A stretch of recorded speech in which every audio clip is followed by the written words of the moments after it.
Cumprimento os irmãos com a paz do Senhor.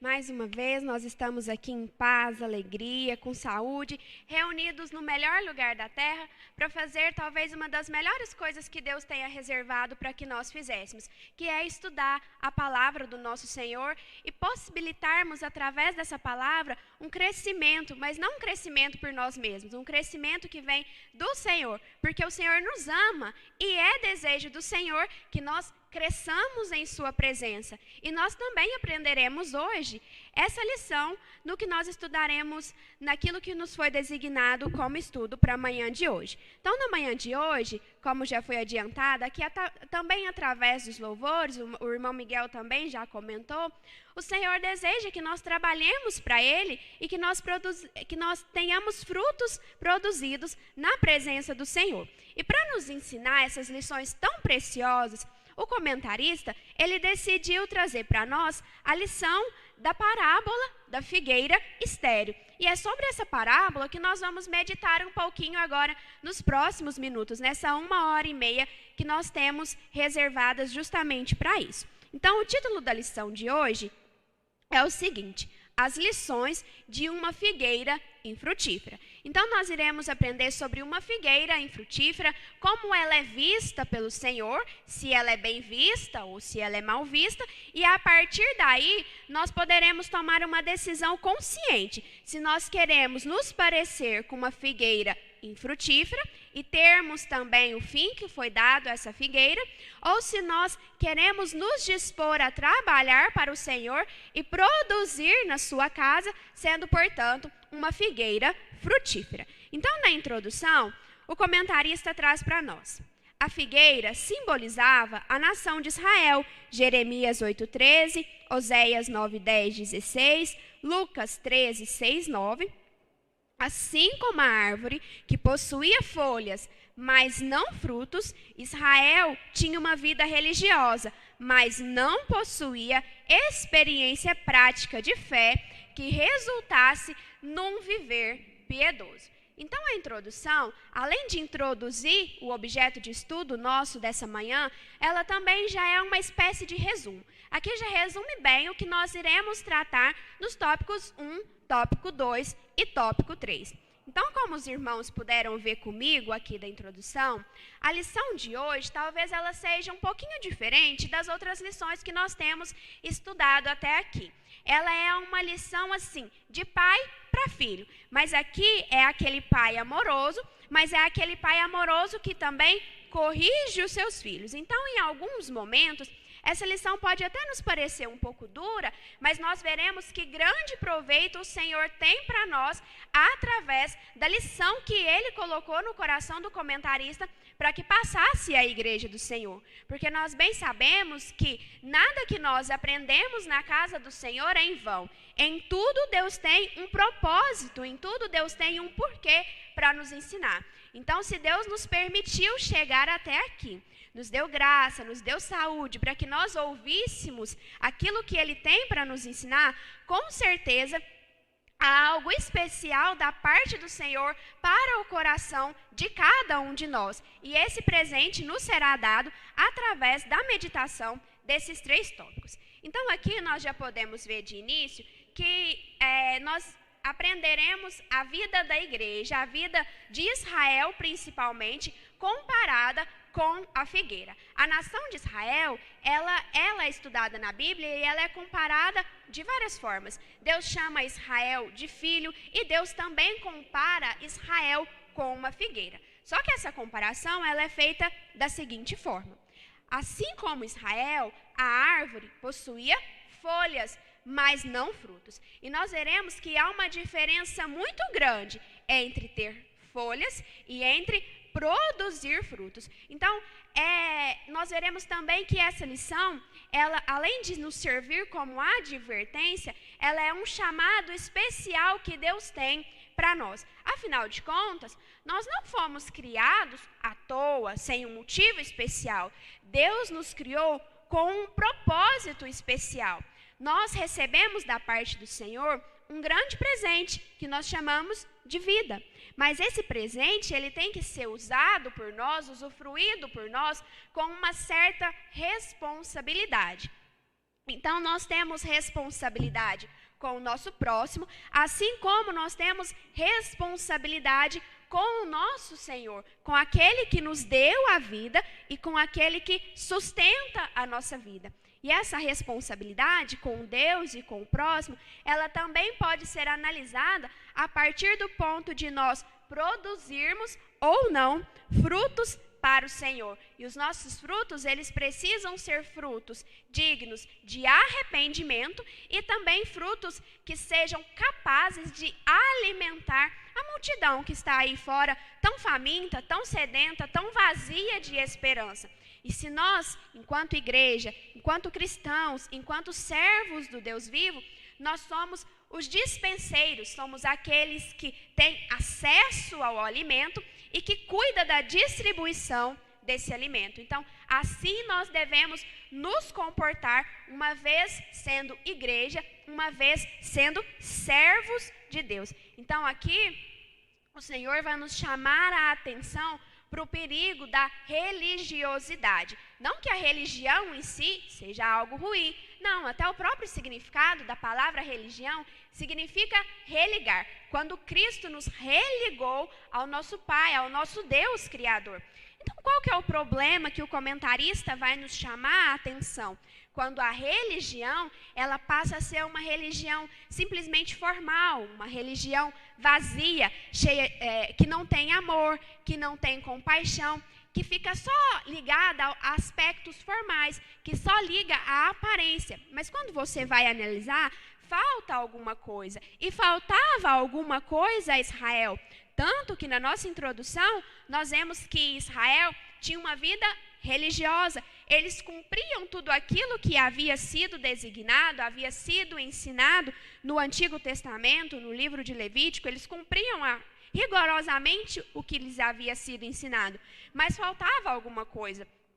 Tanto que eles não reconheceram Jesus como sendo o Messias, o Filho de Deus que havia sido enviado à terra para salvar a humanidade. Então, nós iremos aprender a não nos comportarmos como Israel se comportou, a sermos diferentes da figueira estéril. Então, para nós sermos diferentes da figueira estéril, nós precisamos conhecer quais são as características da figueira estéril, para que nós possamos reconhecer essas características, para que nós não reproduzamos essas características, mas para que nós nos mantenhamos o mais distante possível das características da figueira infrutífera e, por consequência, para que nós tentemos imitar o máximo possível as características de uma figueira frutífera, uma figueira que dá frutos. Então, para começar conosco esses ensinamentos, como o irmão Fernando gosta sempre de falar, a gente tem que começar devagarzinho aqui na nossa simplicidade. Então, assim nós vamos fazer. Vamos aqui de mãos dadas uns com os outros e, acima de tudo, de mãos dadas com o nosso Senhor, porque é Ele quem nos sustenta e sem Ele nada podemos fazer. Então, com a direção do Espírito Santo, é que nós vamos dar prosseguimento a essa lição. Então, no tópico 1, nós temos características da figueira infrutífera. Então, nós vamos ser apresentados a essa figueira. Vamos conhecer um pouco mais sobre a figueira infrutífera. A figueira infrutífera, então. Com fome, Jesus avistou uma figueira perto do caminho. Marcos 11, 12 e 13. Ao perceber que não havia nela frutos, proferiu um juízo. Mateus 21, 19. Ela tinha uma aparência enganosa e suas folhas a denunciavam. Essa figueira é símbolo da hipocrisia da religião judaica e sua falsa aparência de religiosidade.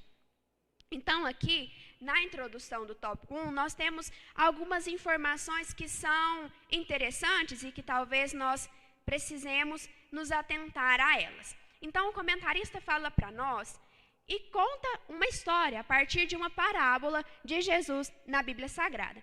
E essa parábola conta que Jesus estava a caminho de uma cidade muito conhecida pela produção dos figos. Então, Imaginamos nós, talvez Jesus estivesse com fome, estivesse sentindo aquele cheirinho de figo, né? Para quem gosta, o doce de figo aí é um prato cheio, principalmente se estiver recheado com doce de leite, pensa.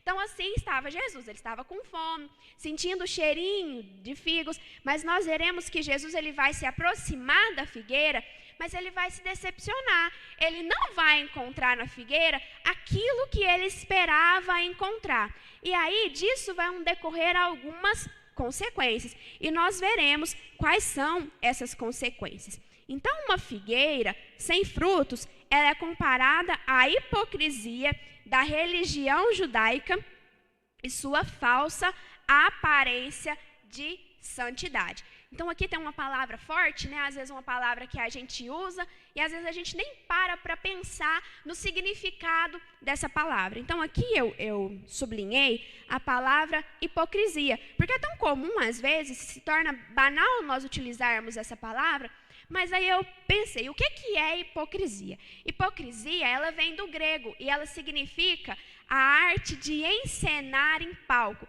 de imitar alguma pessoa. Então, hipócrita é aquele que imita tentando ser aquilo que não é.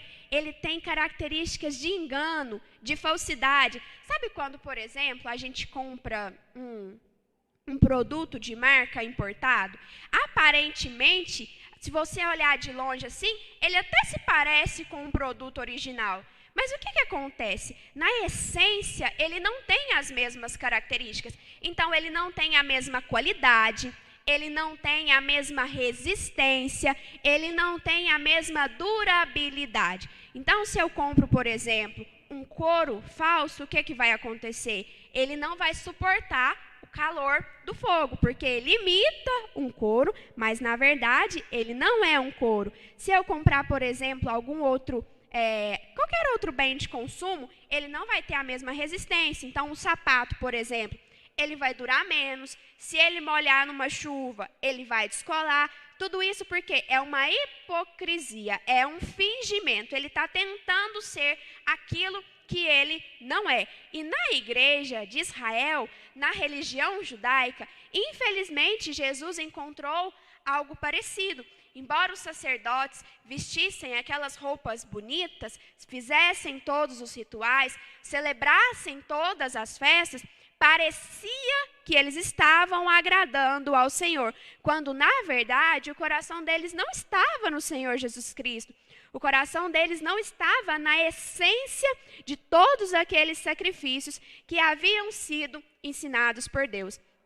Então, o erro não era um erro externo. Externamente, estava tudo ok, tudo beleza, tudo certinho. O erro, ele era um erro interior. Talvez não fosse um erro perceptível aos olhos da multidão, mas era um erro perceptível aos olhos de Jesus. Porque a Bíblia fala que ele enxerga tudo, ele sonda mente e coração. Então, os fariseus talvez até pudessem enganar a multidão que servia no templo, mas eles não conseguiram de forma alguma enganar ao dono do templo, aquele que enxerga tudo e que dele nada se esconde. O salmista fala que nós podemos ir para o mais baixo ou ir para o mais alto. Em nenhum desses lugares é possível se esconder do nosso Senhor, do nosso Deus. Assim também não é possível se manter saudável na presença de Deus com uma falsa aparência de santidade, conforme o comentarista nos ensina na introdução aqui do tópico 1. Então, como é que eu vou identificar uma figueira que seja uma figueira infrutífera? Como que eu vou conhecer aos olhos um produto falsificado? Já que eu disse que aparentemente é difícil, nós teremos que analisar o comportamento. É nas entrelinhas, no subjetivo, que eu vou conseguir identificar aquilo que vai distinguir, aquilo que vai diferenciar uma figueira infrutífera de uma figueira frutífera. Então, para que nós conheçamos essa figueira infrutífera, o comentarista reservou para nós 3 características que nós devemos observar. Uma figueira infrutífera, ela pode ser atraente, ela pode ser precoce e, acima de tudo, ela é estéril. Porque o que vai diferenciar uma figueira frutífera de uma não frutífera é justamente, como o próprio nome diz, a produção ou não de frutos. Então, antes de eu começar aqui o tópico 1.1, eu já lembro aos irmãos que fiquem à vontade. Uma referência bíblica, um comentário, alguma dúvida, só levantar a mão. Se eu não ver também, só chamar pelo meu nome.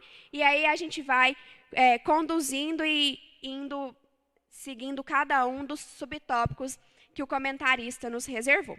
Então, a gente já sabe que Jesus ele teve um encontro com uma figueira infrutífera. Agora, no tópico 1.1, o comentarista vai comentar um pouquinho mais sobre como é que foi esse encontro de Jesus com a figueira. Então, aqui no tópico 1.1, uma figueira atraente. O Senhor Jesus encontrou a figueira em uma região conhecida como Casa dos Figos, Betfagé, próximo de Betânia. Mateus 21, Marcos 11, 1. Jesus sentiu fome ao passar pela Casa dos Figos, mas nada encontrou senão folhas. Mateus 21, 19, Marcos 11, 13. Da mesma forma que o templo havia se tornado um lugar de comércio, representado por rituais que não saciavam a fome dos necessitados de espírito.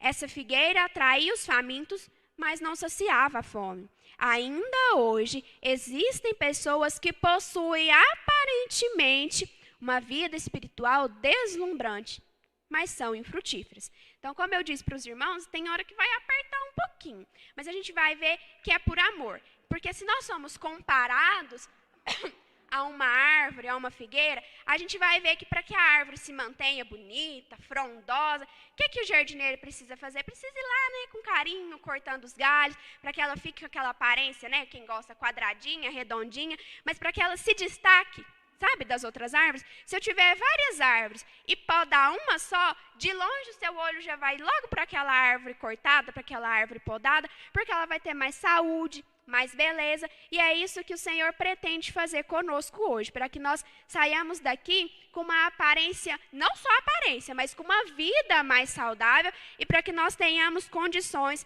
de dar mais frutos. Então, aqui no tópico 1.1, o comentarista vai trazer para nós e vai nos comparar primeiro a figueira, e depois ele vai trazer essa ideia da figueira para a ideia do templo, para ensinar como é que fica esse paralelo entre figueira e entre igreja. Então, aqui, ó, continuando aquela narração, a figueira, ela estava no lugar certo. Aqui fala que ela estava na casa dos figos. Então, ela estava próxima a outras figueiras, ela estava no lugar certo, mas ela deu frutos? Ainda assim, ela não deu frutos. Então, o que a gente pode aprender com isso?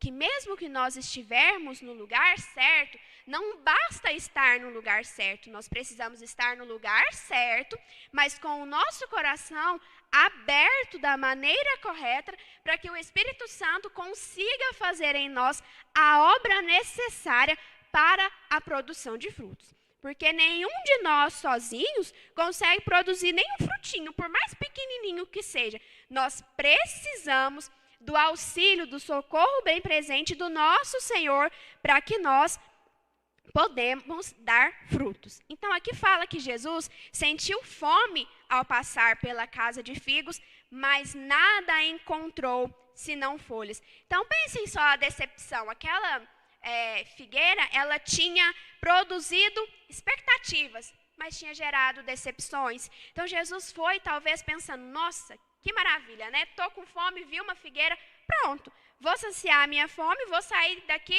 feliz, contente e sorridente. Mas não foi isso que aconteceu. Embora Jesus tivesse ido até a figueira, ele se decepcionou, porque era só aparência, tinha folhas, mas não tinha frutos. E assim, a figueira não conseguiu saciar a fome do nosso mestre. E aqui o comentarista fala que assim acontece com alguns templos, e assim acontecia com os templos judaicos na época de Jesus. Por quê? Da mesma forma que o templo havia se tornado em um lugar de comércio. Então, o templo, que era lugar de adoração, lugar de santificação, lugar de se buscar o perdão, tinha se transformado num lugar de comércio. Eles tinham deturpado 100% a ideia do templo. Embora fosse um templo bonito, né, o templo reconstruído por Herodes, ele tinha uma aparência, uma casca muito apresentável. Mas quando você parava para ver o que estava acontecendo no templo, na verdade não eram coisas boas. Aqui o comentarista fala que o templo tinha se tornado um lugar de comércio.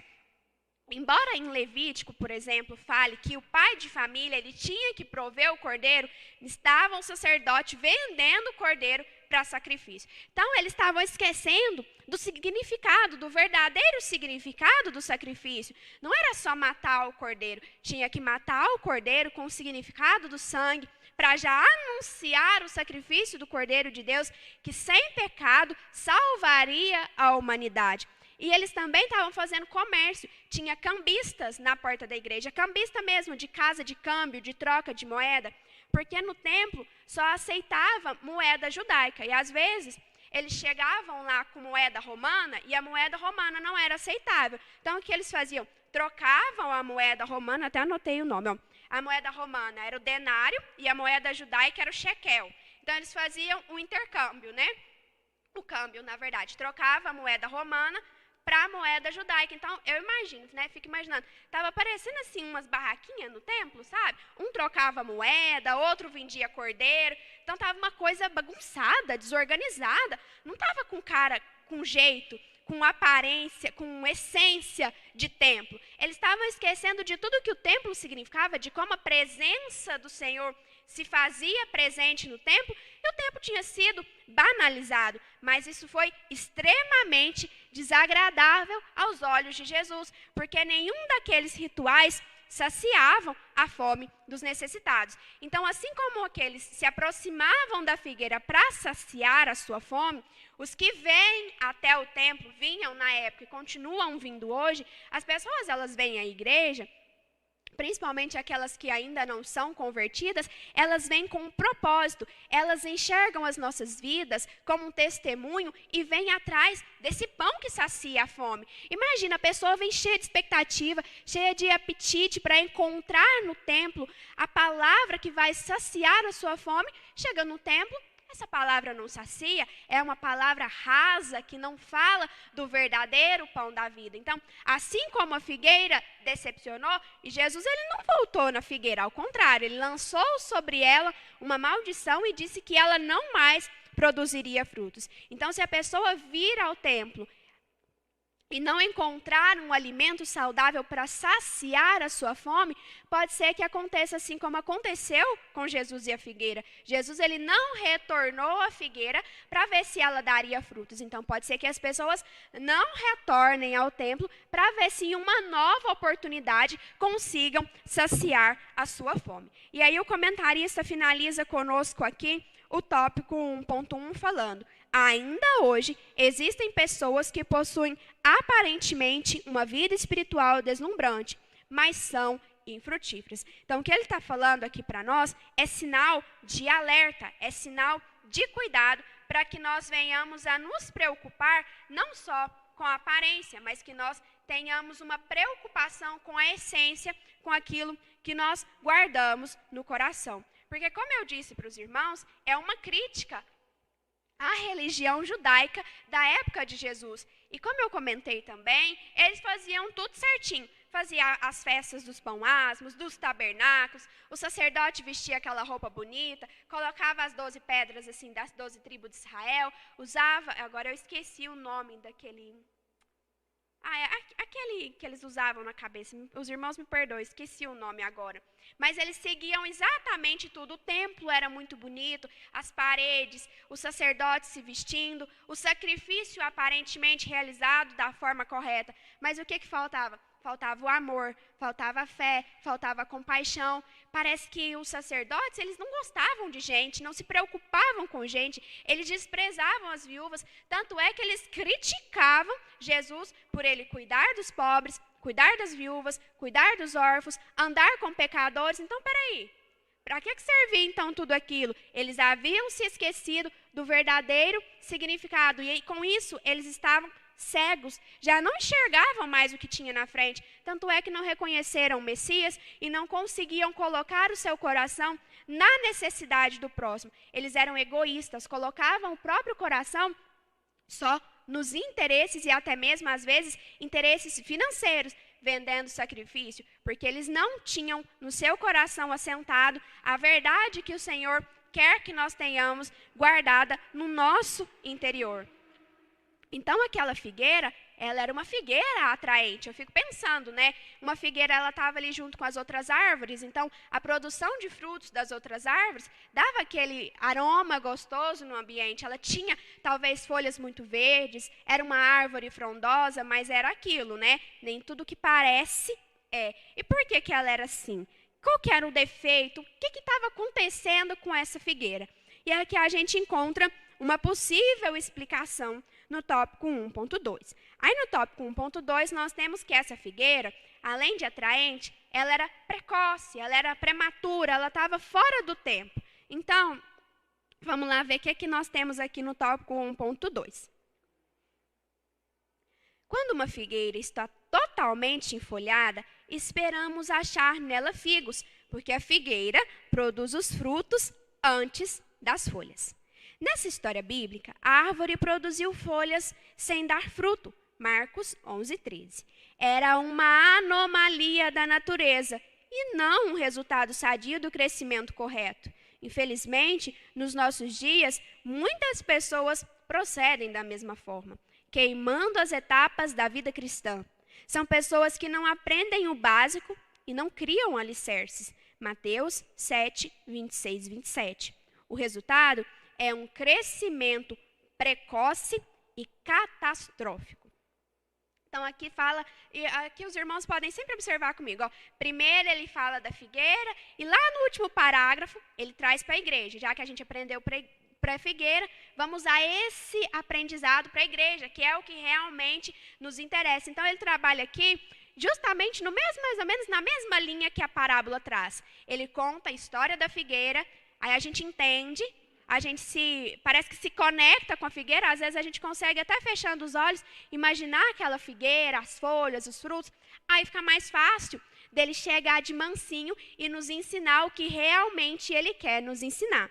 Então aqui ele fala que a figueira, ela é diferente das outras árvores. Primeiro, ela produz os frutos, para depois produzir as folhas. Então, se ela já tinha folhas, assim, de uma forma subentendida, dava para entender que ela já tinha folhas, que ela já tinha frutos. Porque se primeiro eu tenho as folhas, se primeiro eu tenho os frutos, para depois ter as folhas, se ela já tinha as folhas, é sinal de que ela já tinha frutos. Mas, na verdade, não foi isso que aconteceu. Aqui nessa história bíblica, a árvore produziu folhas sem dar fruto. Então, aquela árvore, ela foi precoce, ela queimou etapas, ela queria ir direto nas folhas, mas ela esqueceu que antes de produzir folhas, antes de ter uma aparência, antes de ser notado pelo público, nós precisamos da produção de frutos no silêncio, no íntimo, onde ninguém vê, onde não chama tanta atenção. Eu preciso subir assim aos degraus, um por um, até que eu consiga ter uma visão ampla e ser visto pela posição, pelo trabalho desenvolvido. Então, o que aconteceu? Trazendo a lição da figueira para uma lição que possa ser aplicada para a igreja. Existem pessoas que queimam etapas da vida cristã, que são pessoas que não aprendem o básico e não criam alicerces. O resultado é um crescimento precoce e catastrófico. Por quê? Infelizmente, a nossa geração, ela é uma geração que não quer tudo para amanhã, não, quer tudo para ontem. Então, quer tudo assim, ó, numa velocidade muito grande. Se a internet começa a ficar lenta, vixe, a gente já fala, misericórdia. Parece que já não está mais assim, satisfazendo a nossa expectativa de velocidade. Se tiver que ficar numa fila, então, já começa a bater o pezinho, olhar no relógio, ficar impaciente, porque nós não estamos sendo ensinados a esperar. Mas nós veremos que com Deus não é assim que acontece. É importante o esperar em Deus. Eu estava estudando a lição e o comentarista, ele disse uma coisa, talvez os irmãos já saibam, não é uma informação muito assim não, mas eu não sabia. Entre o encontro que o apóstolo Paulo teve com Jesus a caminho do Damasco e a primeira viagem missionária do apóstolo Paulo, entre um fato e outro, decorreram 14 anos. Esses 14 anos foi justamente o quê? O tempo do crescimento, do amadurecimento, foi o tempo que Deus tinha com o apóstolo Paulo para ensinar alguma coisa para ele. Então, nesse tempo, ele serviu como diácono, ele serviu às viúvas, ele serviu aos órfãos, ele distribuiu alimentos. Então, tudo isso parece que assim, mas isso tem a ver com a viagem missionária? Cuidar de um tem a ver com evangelizar? Tem tudo a ver, porque primeiro ele experimentou, ele extraiu o sentido daquilo que ele ia fazer. Primeiro ele aprendeu a saciar a fome física, para que depois ele fosse usado para saciar a fome espiritual, porque ele já olhava para o próximo com empatia, com amor, com cuidado. Então, Deus precisa nos ensinar primeiro, nos capacitar, e isso precisa de tempo. Mas é um tempo desperdiçado? De maneira nenhuma. É um tempo necessário. Porque o que acontece? Quando queima etapas, se eu não passar por esse processo, eu já quiser ir logo para o meu objetivo, quando eu chegar lá, às vezes eu não vou estar preparado. Se eu não estiver preparado, eu não vou conseguir desenvolver, desincumbir aquela tarefa que me foi designada. Então, o que vai acontecer? Eu vou passar vergonha, porque eu não estou preparado. Às vezes eu não vou dar conta de exercer aquilo que me foi dado como tarefa para ser desenvolvida. E aqui, o comentarista, ele vai comparar com a necessidade de nós construirmos um alicerce. Tanto é que a referência bíblica que ele traz para nós, aí eu trouxe aqui no celular para adiantar, Mateus 7, a referência que o comentarista traz para nós, se os irmãos quiserem acompanhar, Mateus 7, 26, 27.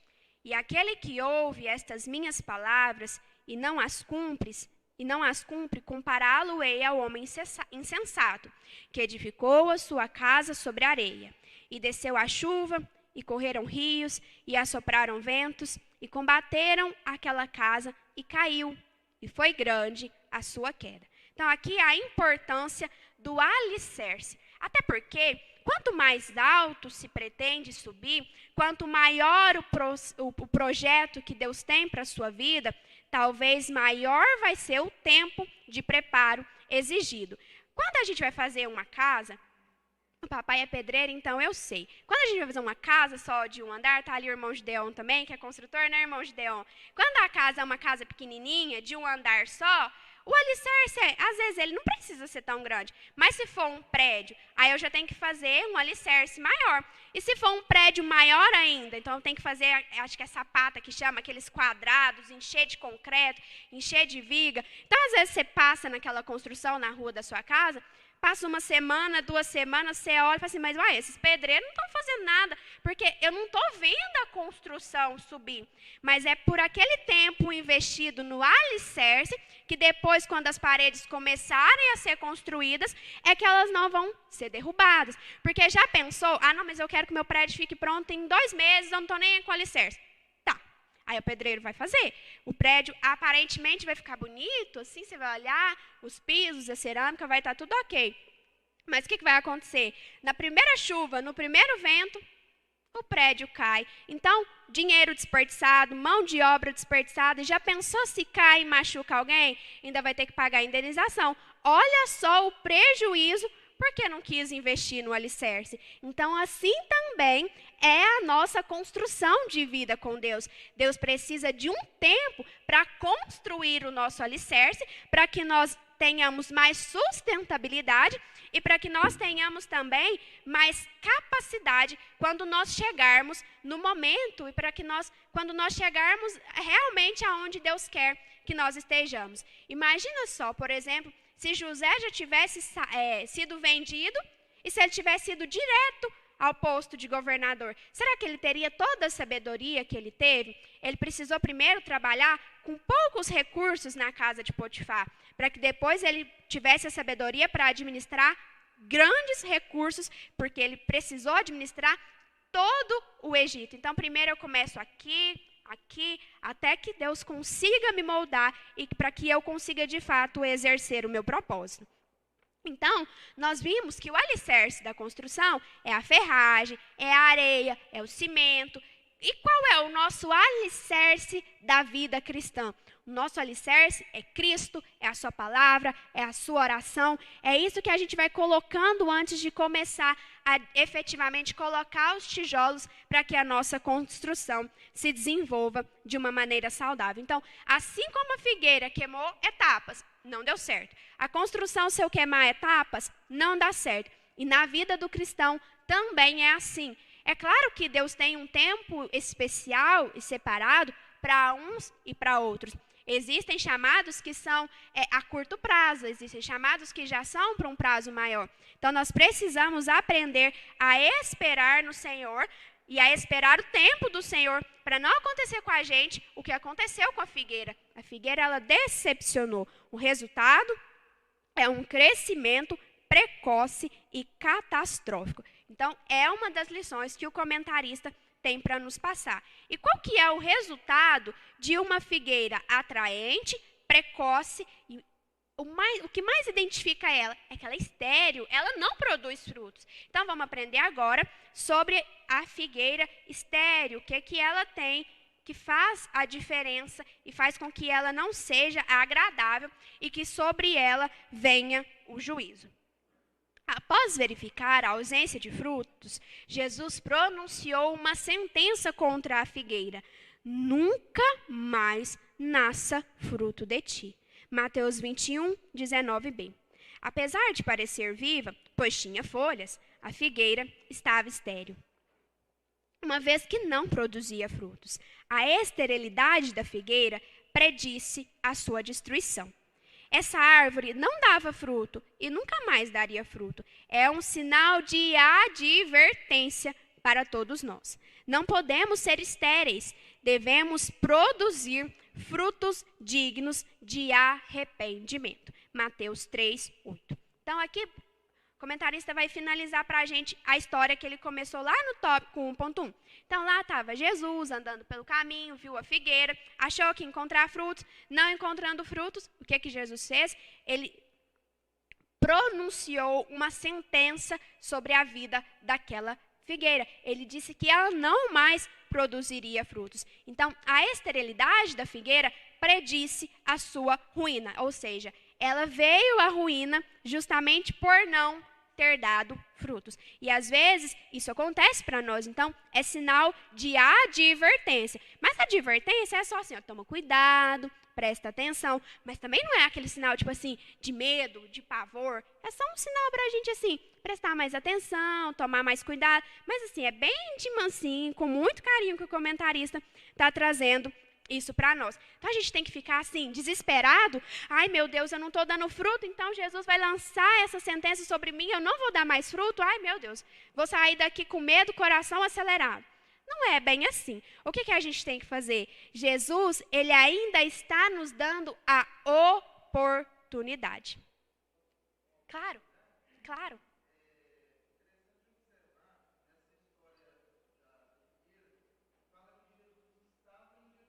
Uhum, uhum,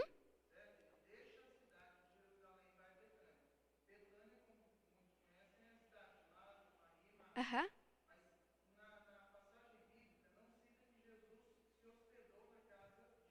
uhum,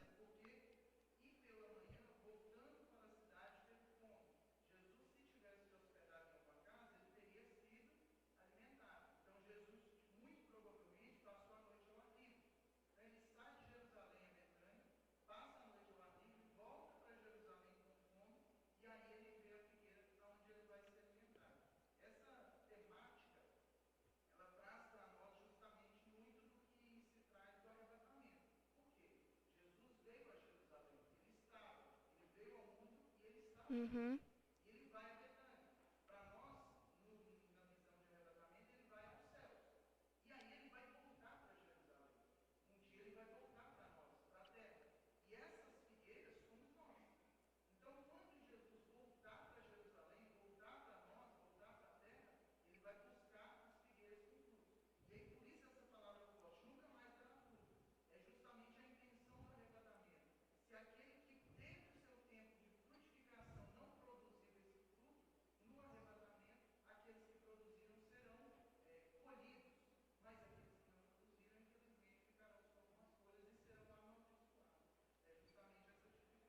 Amém. Deus abençoa. Arthur, está sendo transmitido?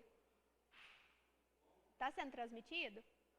Não, é porque o irmão Tiago acabou de fazer um comentário. E o seu comentário, acho que não é captado aqui pela ausência de microfone. Então, para quem está assistindo pelo YouTube entender essa parada que a gente fez aqui agora, esse silêncio, é porque o irmão Tiago ele fez um comentário. Aí eu vou tentar resumir o comentário dele para que os irmãos consigam acompanhar o que é que está acontecendo aqui.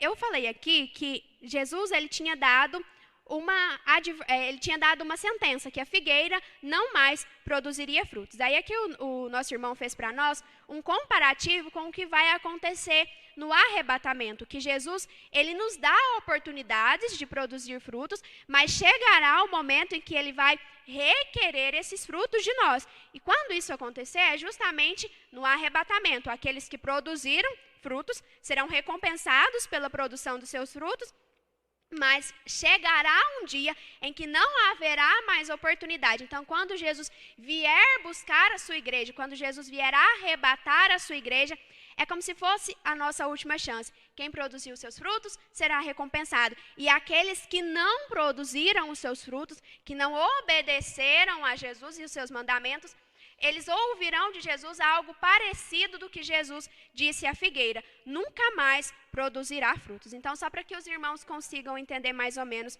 o que está acontecendo aqui. Então, o que nós temos que extrair de útil desses tópicos é que é uma advertência para que nós venhamos a nos preocupar com isso, porque nem sempre basta estar no lugar certo. Aquelas virgens, as 10 virgens, por exemplo, as 5 loucas e as 5 prudentes. As 5 loucas estavam junto com as prudentes, elas tinham lâmpadas, eram virgens, esperavam o noivo. Mas o que aconteceu então que elas não conseguiram subir, não conseguiram de fato encontrar o noivo? Justamente pelo despreparo, por não ter a atenção que o noivo viria, mas ele viria a qualquer momento. Então, para nós, igreja, fica esse alerta, fica essa advertência. Mas para a infertilidade, para a esterilidade, ainda há oportunidade, ainda há tratamento. Deus ainda pode nos tratar para que, mesmo que nós não tenhamos dado fruto até agora, ainda há oportunidade para que, a partir de agora, nós possamos dar frutos na presença do Senhor. Justamente porque, enquanto não for soada a trombeta, Deus ainda nos dá todos os dias uma nova oportunidade para obedecê-lo e para que nós possamos entregar a nossa vida a Cristo. Então, os irmãos estão vendo quantas lições nós podemos extrair daqui? Aqueles que já estão produzindo, que produzam mais. Aqueles que não estão produzindo, sabem aonde podem vir para que consigam produzir seus frutos. E nós ainda vimos aqui uma lição de última hora, como o irmão trouxe para nós. A necessidade que nós estejamos alerta para o aviso que Deus nos deu de que viria buscar a sua igreja. Então, primeiro ele apresentou para nós uma figueira infrutífera. E nós vemos que não é bom ser uma figueira infrutífera. Então, nenhum de nós aqui vai querer ser uma figueira infrutífera. A gente vai querer ser uma figueira que dê frutos e que dê bons frutos. Então, vamos conhecer agora como é que faz para ser uma figueira frutífera. Então, no tópico 2, elementos para uma vida frutífera. Então, a gente tem aqui alguns adubos que vão fazer com que a nossa figueira dê frutos. E 3 foram os escolhidos para nos ensinar aqui nessa manhã: fé, oração e palavra de Deus. Isso é essencial para o nosso crescimento e para que nós consigamos dar frutos. Elementos para uma vida frutífera, tópico 2. Uma vez que a figueira retratava a nação de Israel, o juízo lançado sobre ela adivinha de uma vida improdutiva e sem fé. Após a figueira secar-se imediatamente, os discípulos ficaram maravilhados. Então Jesus lhes ensinou acerca da fé e da oração, que juntos com a palavra de Deus são elementos indispensáveis para uma vida frutífera. Então fé em Jesus, oração em nome de Jesus e a palavra que é o próprio Jesus. Então, Jesus o tempo todo, Jesus 24 horas, Jesus sendo o centro da nossa vida, é Jesus. Não existe outro caminho. Ele é o caminho, a verdade e a vida. E nós precisamos estar o tempo todo conectados em Jesus. Porque uma fé, se não for fundada em Jesus, ela é uma fé de folhas, que não serve para muita coisa. Então, nós precisamos pensar nisso, que sem Deus nada podemos fazer e que é nele que nós encontramos tudo aquilo que nós necessitamos para ter uma vida frutífera. Então, primeiro que nós vamos ver aqui, o primeiro adubo para que essa figueira seja frutífera é a fé. Então, tópico 2.1, fé, atitude indispensável. Então, não é uma atitude assim recomendável, uma atitude aconselhável, é uma atitude indispensável. Indispensável é o quê? Que não dá para viver sem. Então, vamos lá. É evidente que Jesus não estava ensinando seus discípulos a amaldiçoar figueiras ou lançar montes ao mar. O propósito era ensinar que o povo de Israel estava sendo rejeitado por não ter fé. Eles confiavam em suas obras e em sua religiosidade, mas não em Deus. Foi por causa da sua improdutividade que foram censurados por Jesus. Mateus 23. Sem fé é impossível agradar a Deus. Através da fé em Deus, podemos produzir frutos que glorifiquem a Deus e não sermos estéreis espirituais. Inclusive, a fé faz parte do fruto do Espírito. A fé em Deus nos faz superar as dificuldades encontradas no serviço cristão. Então, aqui é interessante que a fé, ela tem duas funções. A fé, ela nos auxilia na produção do fruto e ela é, ao mesmo tempo, o próprio fruto. Então, é um paralelo interessante para nós observarmos aqui sobre a importância da fé. Então, o propósito era ensinar que o povo estava sendo rejeitado por não ter fé. Eles confiavam em suas obras, pensavam que pela vestimenta, pelo templo, pelo serviço no templo, pela celebração dos rituais, isso seria suficiente para que eles fossem salvos e para que eles encontrassem graça aos olhos de Deus. Mas aqui fala que não é bem assim, porque a Bíblia nos fala que sem fé é impossível agradar a Deus. Então, embora eles estivessem obedecendo o Pentateuco, embora eles estivessem obedecendo e tinham que obedecer mesmo, só a obediência ali, sem fé, não era suficiente. É a mesma coisa da figueira com folhas, mas sem frutos não é suficiente. Por quê? Não é suficiente. Porque é através da fé em Deus que nós conseguimos produzir frutos que glorifiquem a Deus. Então, daqui a gente já pode extrair uma outra lição. Os nossos frutos, eles não são frutos assim só para saciar a nossa fome. Eles são frutos que precisam saciar a fome dos outros e, acima de tudo, eles precisam glorificar a Deus. E é por isso que nós temos que ter cuidado na produção desses frutos, para que esses frutos não sejam frutos maus e envergonhem a Deus, mas para que esses frutos sejam bons frutos. É por isso que nós vimos anteriormente que esse fruto ele precisa respeitar o tempo de produção. Embora alguns que não concordem muito, mas, por exemplo, os agrônomos principalmente, né, com todo respeito, é lógico. Os alimentos que são produzidos com muito agrotóxico, por exemplo. Você chega no mercado, aí tem uma maçã, daquela produzida sem agrotóxico, às vezes ela é pequenininha, não é tão viçosa, tão vistosa. E aí tem outra que foi produzida com agrotóxico, em uma semana ela estava pronta. Você olha assim, a maçã parece maravilhosa. Mas qual das duas é mais nutritiva? É a maçã mais simplesinha, mas é que respeitou o seu tempo de cuidado. Então, nós também precisamos ter preocupação não só com produzir os frutos, mas nós precisamos nos preocupar com a qualidade dos frutos que nós estamos produzindo. Justamente porque os frutos, eles têm o objetivo de testemunhar a fé que nós temos e eles têm como objetivo, aqui fala para nós claramente, e tem como objetivo glorificar a Deus. E a fé em Deus nos faz superar as dificuldades encontradas no serviço cristão. Afinal de contas, tem gente que pode pensar assim, mas crente não tem problema. Quando eu aceito Jesus num lado e do outro eu jogo os meus problemas todos fora. Mas nós sabemos que não é bem assim. Que ainda que nós estamos servindo a Jesus, ainda assim nós temos problemas. Mas esses problemas, eles se tornam pequenos quando nós entendemos que, apesar dos problemas, Ele está conosco. E como é que nós conseguimos fazer isso? Só exercitando a nossa fé. Então, os discípulos, eles ficaram maravilhados quando Jesus disse para a figueira, seca. A figueira secou imediatamente, né? Eu fico até aqui imaginando, né?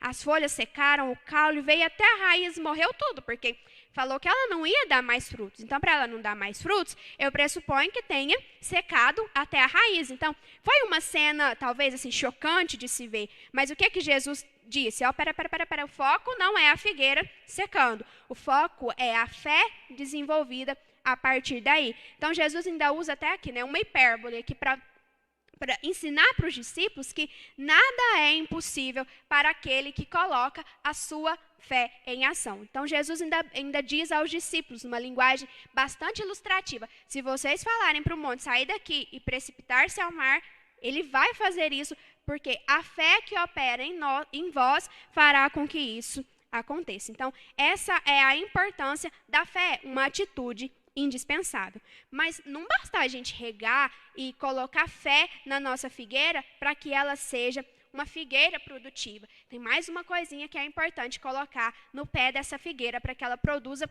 bons figos. É preciso também de oração. E é por isso que o tópico 2 traz como título a bênção da oração. Ao explicar o motivo pelo qual a figueira secou, Jesus fala acerca do resultado da oração. Ele diz sobre a relevância da fé e oração na vida de seus discípulos, a fim de serem bem-sucedidos na caminhada cristã. Mateus 21, 21, 22. Orar é pedir a Deus que seja feita a sua vontade, tanto na terra como no céu. Mateus 6:10. É crer que Deus, por meio do seu poder, é capaz de fazer o que lhe apraz. É preciso aliar a oração à fé. Na oração, precisamos crer que Deus nos ouve, atende ao nosso clamor e é poderoso para nos livrar do perigo e do mal. É através da oração que nos quebrantamos diante de Deus, reconhecendo nossa pequenez e sua grandeza. Então, no tópico 2.2, o comentarista vai trazer para nós duas coisas que eu particularmente achei interessante. Primeiro, ele vai trazer a beleza da oração. Então, a oração é bênção. A oração é bênção. Ele traz aqui para nós a bênção da oração. A oração é alegria, a oração é privilégio, é momento de intimidade com Deus. Não é momento de castigo ou de penitência, sabe? Daquele tipo, pecou, reze 20 Pai Nossos. Como se aquilo fosse um castigo pelo pecado cometido. A oração, ela tem que ser voluntária. Ela é o exercício de um privilégio que o Criador do universo, ele te ouve. Pensa só que honra, que alegria. É essa a bênção da oração. Então, a oração é muito bom, é o fruto de uma alegria muito grande. Mas então, tudo que eu pedir em oração, eu vou receber, independente de tudo, de qualquer coisa, eu vou sair pedindo e vou receber tudo? Vamos com calma. A oração, ela tem que ser feita segundo a vontade de Deus. Eu achei tão bonitinho, irmão Luciana, Maria Letícia, aqui no culto de quinta-feira, ela fez de cor a oração do Pai Nosso. E o que fala na oração do Pai Nosso? Seja feita a sua vontade, assim na terra como no céu. Então, esse é o segredo de nós termos vitória na oração. É a nossa vontade estar em conformidade, estar aliada à vontade de Deus. Tanto é que eu separei aqui, em Colossenses 1-9, Paulo fala assim para os colossenses. Por esta razão, nós também, desde o dia em que o ouvimos, não cessamos de orar por vós e de pedir que sejais cheios do conhecimento da sua vontade em toda sabedoria e inteligência espiritual. Então, o que o apóstolo Paulo estava desejando aos colossenses? Que eles tivessem conhecimento, entendimento e discernimento da vontade do Pai. Então, a oração, ela é bênção e ela é o segredo da vitória. Não existe nenhum grande ministério que tenha sido construído sem oração. Se nós vermos, por exemplo, Ana. Antes de Ana conceber a Samuel, onde é que a Ana estava? Lá no templo, orando. Antes de Daniel ir para a cova dos leões e sair ileso, onde é que Daniel estava? De joelhos, orando. Antes do profeta Elias ver fogo descer do céu e consumir o holocausto, onde é que ele estava? Ele estava orando. Antes de Sansão conseguir derrubar as colunas do templo de Dagom, o que ele estava fazendo? Orando. Antes de Jesus escolher os 12 discípulos, onde que ele estava? Orando. Antes dele andar sobre as águas, onde que ele estava? Orando. Então, todo grande ministério e todo desenvolvimento de uma grande obra é precedida, independentemente de qualquer coisa, da oração. Então, nós temos como adubo a fé, nós temos como adubo a oração, mas nós temos uma outra coisa muito importante, que é a palavra de Deus. Então, nós vimos que a fé ela é indispensável, que a oração ela é construída dentro da vontade de Deus e que para nós, enquanto seres humanos, às vezes não é fácil, quando a nossa oração não é respondida da forma que nós gostaríamos que ela fosse, porque às vezes a nossa vontade não é a vontade de Deus. Então, nem sempre é uma tarefa fácil, mas é uma tarefa necessária e é uma tarefa que deve ser desempenhada com alegria. Mas também nós precisamos de outra coisa muito importante para que a nossa figueira dê bons frutos. Nós precisamos de mais um adubo. E qual que é esse adubo? É a palavra de Deus. Mas aqui no tópico 2.3, os irmãos prestem atenção comigo aqui no título. Não está assim, ó, ouvir a palavra de Deus, ler a palavra de Deus, tá o quê? Guardar a palavra de Deus. Porque para eu guardar alguma coisa, eu tenho que ter essa coisa comigo antes. Como é que eu vou falar para eu guardar meu celular se o celular não estiver comigo? Então, aqui subentende-se tudo isso. Subentende-se a leitura, subentende-se o fato de eu ouvir a palavra de Deus, porque é quando eu tenho a palavra que eu consigo guardar a palavra. Então, tópico 2.3. O capítulo 15 do Evangelho de João nos revela o que precisamos para ter uma vida frutífera. É preciso ser limpo pela palavra de Deus para produzir mais frutos. É necessário estar em Cristo, pois sem Ele nada podemos fazer. É preciso guardar as suas palavras. O segredo declarado pelo próprio Jesus para uma vida abundante é permanecer nele. Essa é a posição do cristão. Na nossa vida diária, precisamos estar em íntima comunhão com o Senhor. Não podemos deixar de meditar na palavra de Deus e obedecer aos seus mandamentos. Quem não esconde a palavra de Deus no seu coração está propenso a deixar que a larva do pecado entre e contamine o seu coração. Então, o coração é o nosso tesouro e é nele que nós devemos colocar coisas boas para que ele seja agradável aos olhos do Senhor. Eu até estava comentando com os meninos, acho que na escolinha, na EBD de jovens, e a gente estava falando sobre mente, coração. E nós comentamos naquela oportunidade a necessidade de nós guardarmos a palavra no nosso coração. Porque quando a gente guarda a palavra, é como se a gente tivesse ela para consultar. Sabe quando você guarda um livro importante, um caderno de receita? Quando você precisa, você consulta a ele. E assim somos nós no nosso cotidiano, nas nossas tomadas de decisões. Nós precisamos consultar o que nós temos guardado dentro do nosso coração, porque é a partir daí que nós vamos tomar a decisão X ou a decisão Y. Então, nós precisamos guardar a palavra de Deus. E a palavra de Deus ela é importante, segundo o comentarista aqui do tópico 2.3, porque ela nos ajuda a sermos limpos e a produzir mais frutos. O segredo declarado pelo próprio Jesus, então foi o próprio Jesus quem nos disse, para uma vida abundante é permanecer nele. E só é possível permanecer em Cristo quando nós temos o privilégio e temos o cuidado, o carinho, o amor de guardar a palavra de Deus no coração. Então, não é aquela história que a gente fala por aí, sabe? De ouvir por um ouvido e sair por outro. Aqui não é assim.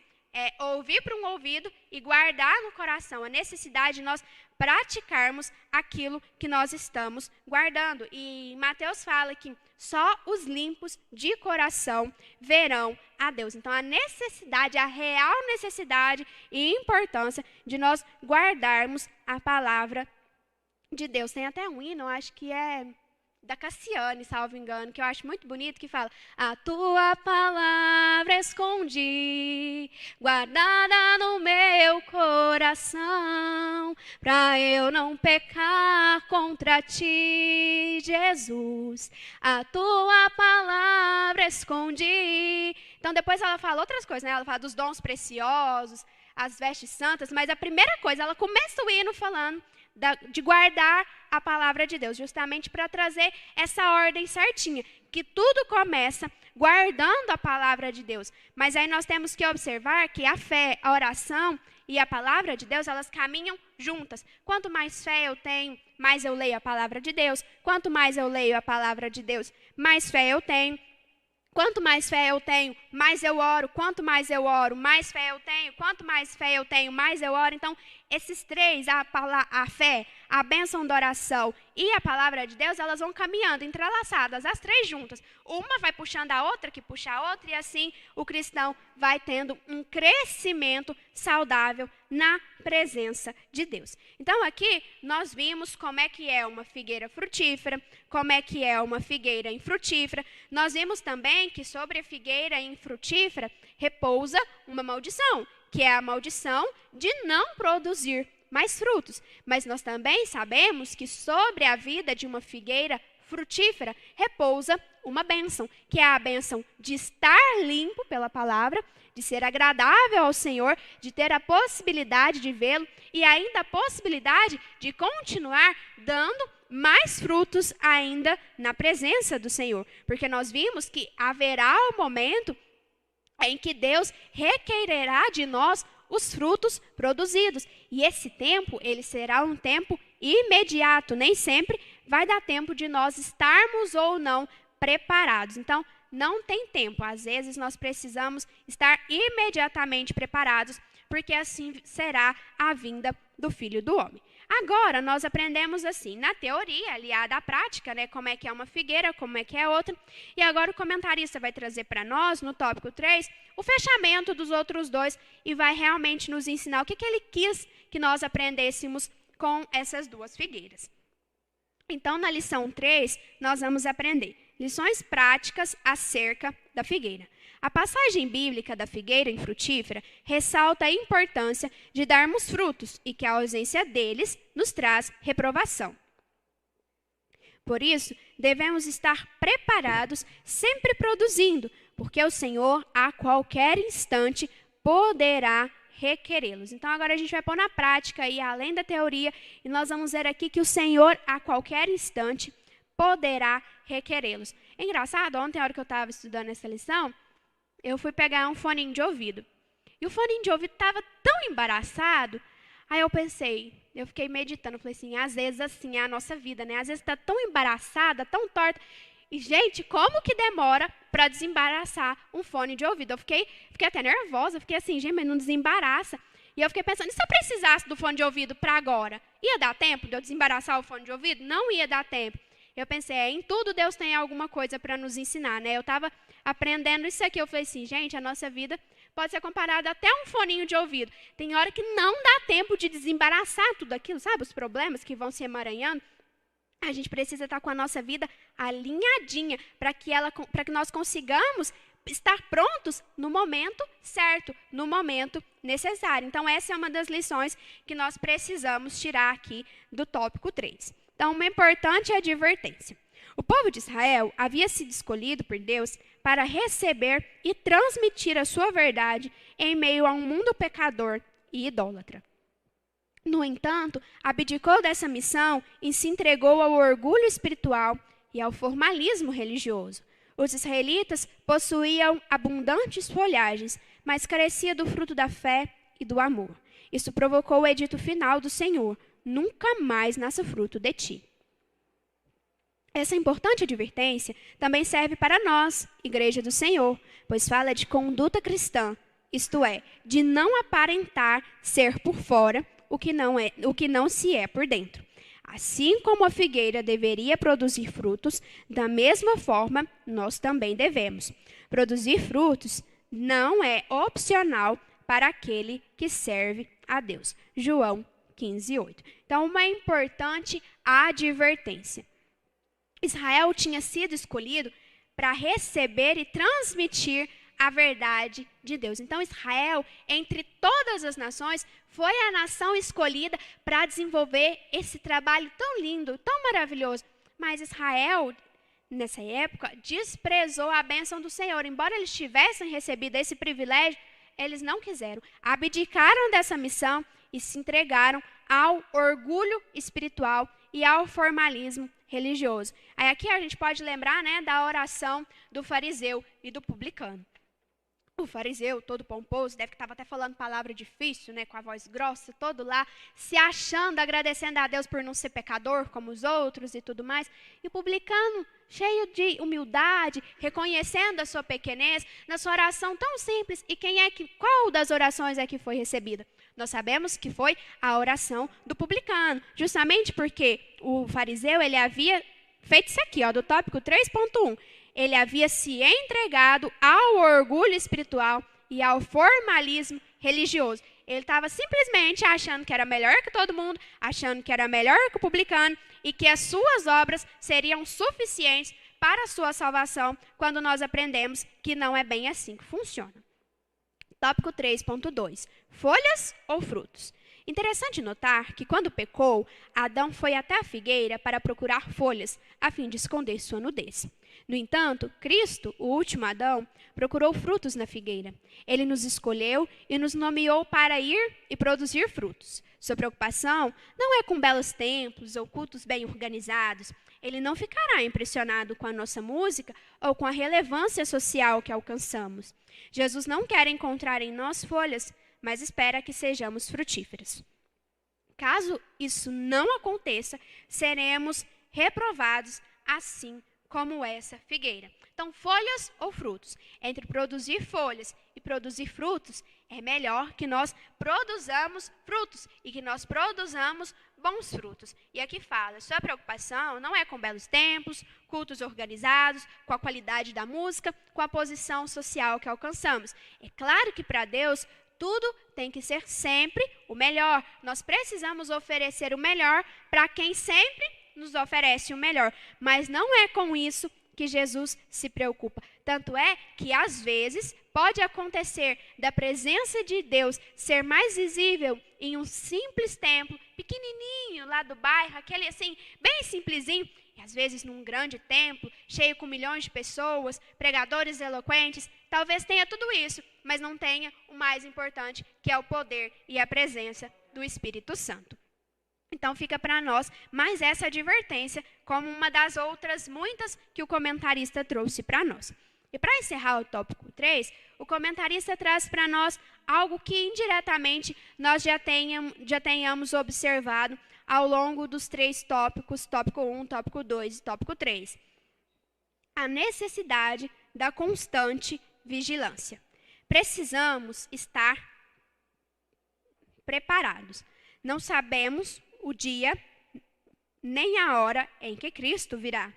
Infelizmente, muitos estão desapercebidos e como as virgens loucas com as suas lâmpadas sem azeite. São pessoas que pensam estar preparadas, mas não estão. Estão na casa do Senhor, mas não são íntimas dele. São ovelhas que não conhecem a sua voz. A vinda do Senhor Jesus será repentina. Não haverá tempo para colocar a vida em ordem. É preciso estar em constante vigilância.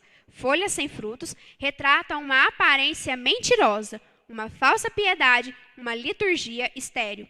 Não é a vida abundante que Jesus preparou para os seus filhos. Então, aqui no tópico 3.3, fica para nós mais esse recadinho para finalizarmos. A necessidade de constante vigilância. E por quê? Porque não haverá tempo para colocar a vida em ordem. Então, voltando à parábola das 10 virgens, não deu tempo de comprar mais azeite. Enquanto elas foram comprar mais azeite, o noivo veio e elas ficaram. E assim também será no dia da vinda do nosso Senhor Jesus Cristo. Por isso, a necessidade de nós estarmos preparados, estarmos na casa de Deus, estarmos obedecendo a Deus, mas também estarmos preparados em todo o nosso interior. Então, o que fica aqui para nós? A necessidade de nós fazermos, cada um autoexame e de nós levarmos mais esse pedido a Deus, né? Porque nós temos feito tantos pedidos, tantos agradecimentos, e um dos pedidos talvez possa ser esse pedido que nós estamos aprendendo a partir de hoje, que Deus ele possa fazer como o salmista fez em oração, que Deus examine o nosso coração. Claro,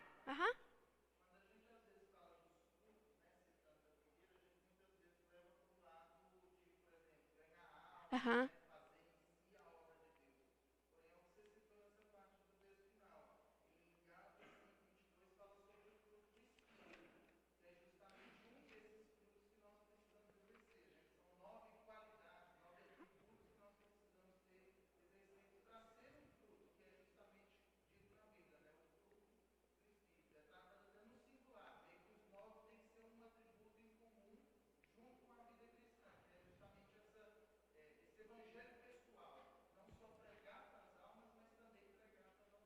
Verdade.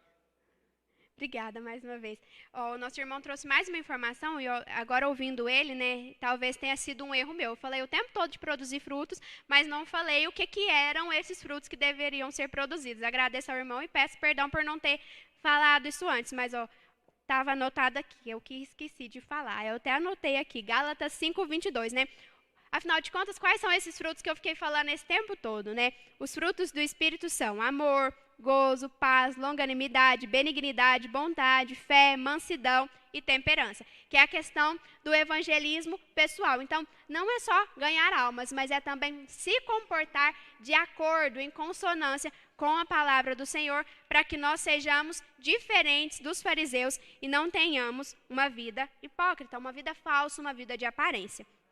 Então, só para concluir, nesta lição, aprendemos que Deus não se agrada de uma vida espiritual estéril, pois Ele nos escolheu, nos nomeou e nos ordenou que sejamos frutíferos. Não há como enganá-lo. Diante dele, todas as coisas estão nuas e patentes. É preciso frutificar. Então, hoje foi um dia, assim, de restauração, um dia de acerto, assim, uma podinha, mas eu tenho certeza que Deus, assim como falou ao meu coração, tenha falado também aos corações dos irmãos. Assim, eu agradeço a minha oportunidade e peço aos irmãos que orem em meu favor.